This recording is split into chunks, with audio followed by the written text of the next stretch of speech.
All right, so when I teach a dog loose leash walking skills and when I walk them from there on out, I'm almost always using a hands-free setup. And what I do is I take a slip lead and I put it through the handle of the dog's leash, and I take my slip lead and I tie it in the front at equal lengths as tight as I can. I double knot it. That's around my midriff.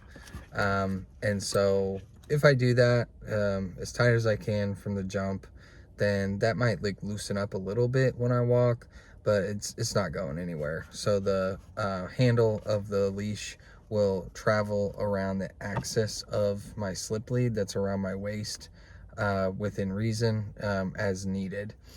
So there's two reasons why I do this. Number one is to preserve my dexterity when I walk, because there are plenty of things that I need to be aware of and taking into account when I walk my dog. There's a lot of moving pieces. There's a lot of like mechanical like skills that you're needing to utilize. So we need all the help we can get. So it allows me to click, it allows me to provide food reinforcers, it allows me to record the session or part of the session. And then the leash is there if I need it. So if I feel like I need to hold it, if I feel like I need to like get it quickly to take evasive action, it's right there. If I am holding it as a habit, usually what I do is I will hold the leash to where like I can see daylight through it, or I will pinch it with my thumb and my forefinger. Hi, buddy. And that kind of leads us to the next part. Number two, it helps me counter my natural human habit, my learned habit, my natural human instinct to choke up on the dog's leash, on the dog's slack, so that they have no choice but to remain near me when they walk.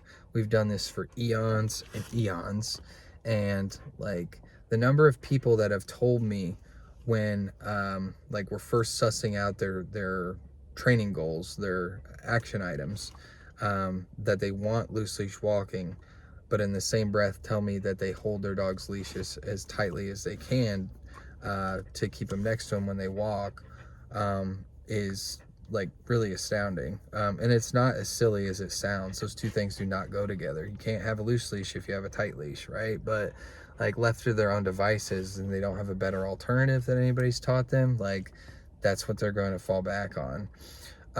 So I want to teach the dog the benefits for them to staying next to me, to staying in what we call the reinforcement zone. So like a larger dog somewhere near your hip, a smaller dog somewhere near your hamstring.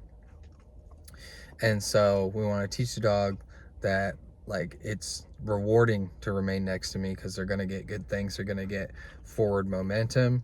They're going to get food reinforcers. They're going to get verbal praise. And so that's going to keep them motivated to do those things.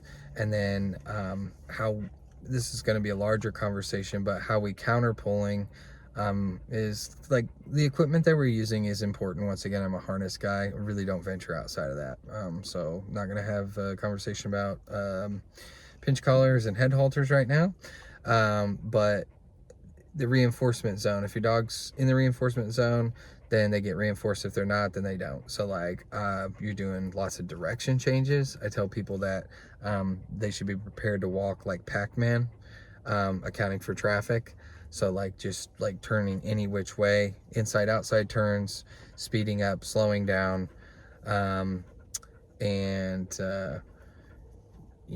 that's going to be probably a different video. But those are the two reasons that I utilize a hands-free setup. They do sell hands-free leashes like at the pet store or online, but I usually just fashion one like on the fly, like when I'm in the field, because I'm cool like that. No, just because it's easier for me to not have to mess around with an adjustment, I guess.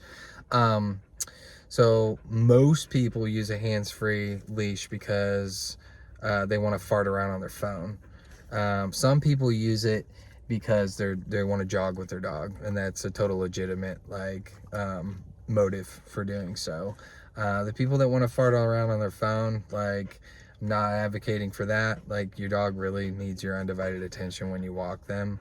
You need to be paying attention to what they're doing. You need to pay attention to, you need to be paying attention to what's going on around you guys, so you can be safe and successful as a team.